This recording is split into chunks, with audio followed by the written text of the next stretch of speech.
नमस्कार जी। कहानियाँ यादों की में आपका स्वागत है। प्रस्तुत है मेरी आज की कहानी सुख की परिभाषा।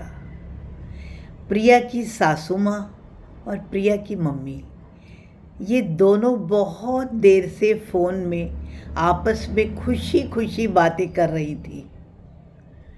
जतिन भी प्रिया का बहुत बहुत ध्यान रख रहा था। उसने ऐसा सोचा भी नहीं था जतिन उससे भी अच्छा और जिम्मेदार पति था। बहुत बढ़िया एमएनसी में वह मैनेजर के पद पर कार्यरत था। जतिन ने प्रिया को बतलाया कि अपने ऑफिस में उसने हैदराबाद में ही ट्रांसफ़र लेने के लिए मेल डाल दी है। अब जैसा तुम चाहती हो हम दोनों हैदराबाद में ही जाके रहेंगे। प्रिया को ये सुनकर बहुत खुशी होनी चाहिए थी, परंतु नहीं। उसे बहुत दुख लगा। उसे लगा कि मेरी सासू माँ अकेली कैसे रहेंगी। उसको अचानक से उनसे कितना प्यार हो आया था। उसने जतिन को बोला, नहीं जतिन, मैं ही पुणे में ट्रांसफ़र ले लूँगी, और अगर ट्रांसफ़र ना मिली तो मैं ही किसी और कंपनी में जॉब कर लूँगी। तुमको कहीं और जाने की ज़रूरत नहीं है। अब तो मेरा भी घर छोड़कर कहीं भी जाने को मन नहीं होता। जतिन मुस्कुरा दिया। आइए आपको प्रिया और जतिन के बारे में कुछ और बताती हूँ। प्रिया हैदराबाद में एक अच्छी कंपनी में काफ़ी अच्छे पैकेज पर थी। अभी लॉकडाउन के कारण वर्क फ्रॉम होम हो रहा था, तो वह पुणे में ही अपनी मम्मी के पास घर रहने आई थी। प्रिया की उम्र लगभग 32 वर्ष होने को आई थी। जब प्रिया 25 वर्ष की थी तभी उसको हैदराबाद में जॉब का ऑफ़र मिला था। वो बहुत खुश हुई थी और कुछ टाइम वह पीजी में रही हैदराबाद में। बाद में उसने एक अपना छोटा सा अपार्टमेंट ले लिया था और उसमें वह अकेली रहती थी। बिल्कुल मस्त और बिंदास ज़िंदगी थी। ऑफिस में और आसपास में रहने वाले बहुत से सहकर्मी हर सैटरडे संडे को पार्टी करते थे। ऑफिस के काम को वह पूरी जिम्मेदारी से निभाती थी। शायद यही कारण था कि उसकी प्रमोशन बहुत जल्दी जल्दी होती गई और धीरे धीरे उसका पैकेज भी बढ़ता गया।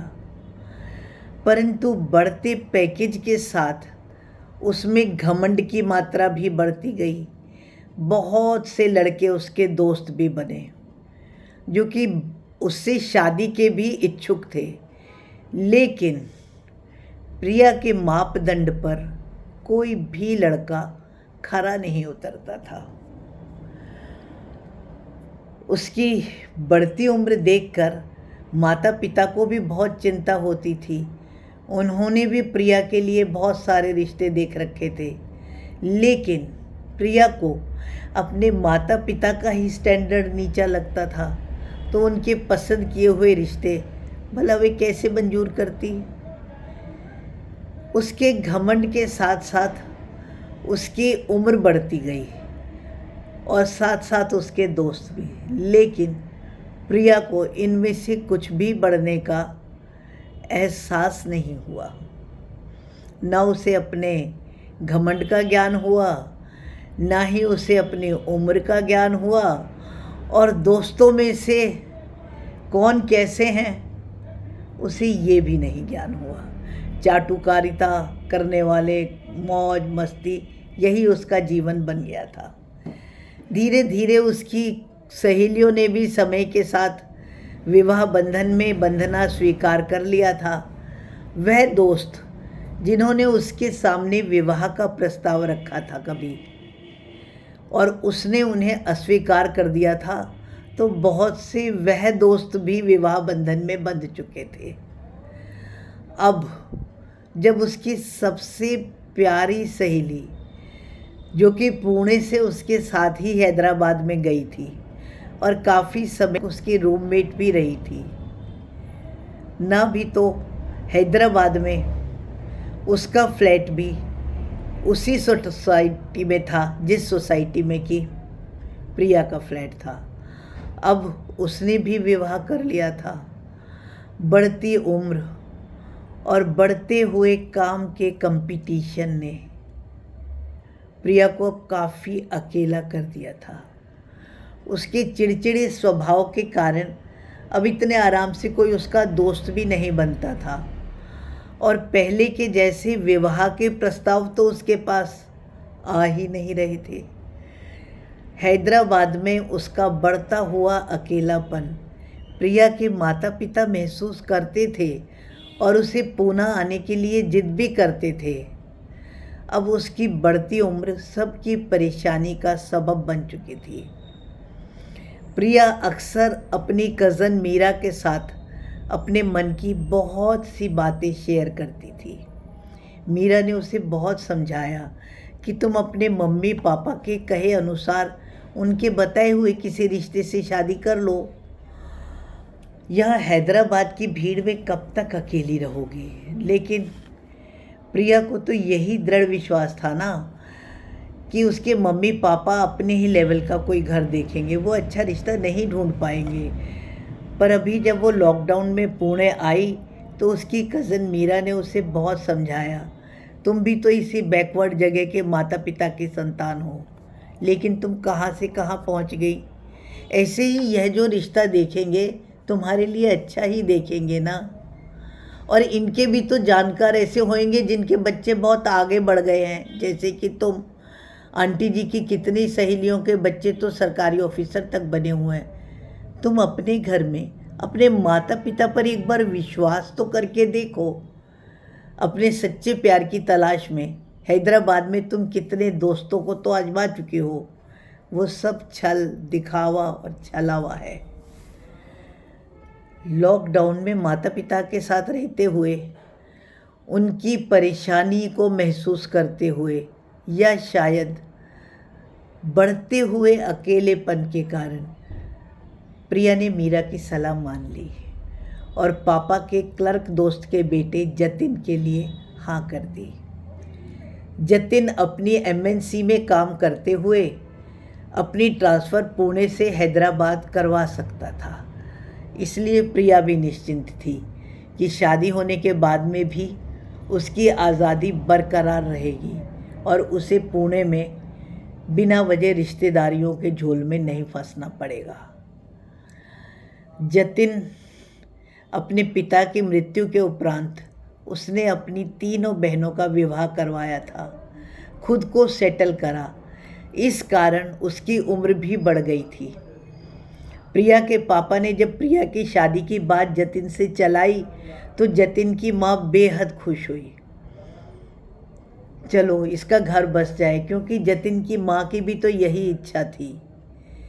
लेकिन जब उन्हें यह पता चला कि जतिन और प्रिया बाद में हैदराबाद ट्रांसफ़र होके चले जाएंगे, तो भी उनकी माताजी ने जतिन की खुशी के लिए उसका घर बस जाए, उन्होंने इस बात की भी इजाज़त दे दी थी।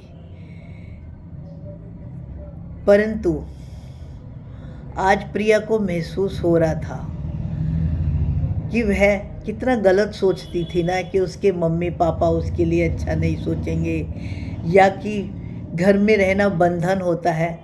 उसकी सासू माँ उसे कितना प्यार करती है और जतिन की बहनें तो बहुत खुश थी कि अब भैया के कारण उसकी मम्मी को अकेला नहीं रहना पड़ेगा।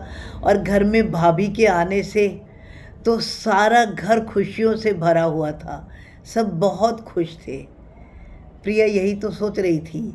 मीरा सही तो कह रही थी कि हमारे माता पिता ने ही तो हमें पढ़ा लिखा कर लायक बनाया है और हम उन्हें ही बैकवर्ड समझ रहे हैं। जतिन की मम्मी अपने बेटे के प्यार और खुशी के कारण अपने बेटे को भी हैदराबाद तक भेजने के लिए तैयार है। तो ये लोग कितना प्यार और कितना त्याग आपस में करते हैं, ऐसा परिवार कहीं मिल सकता है?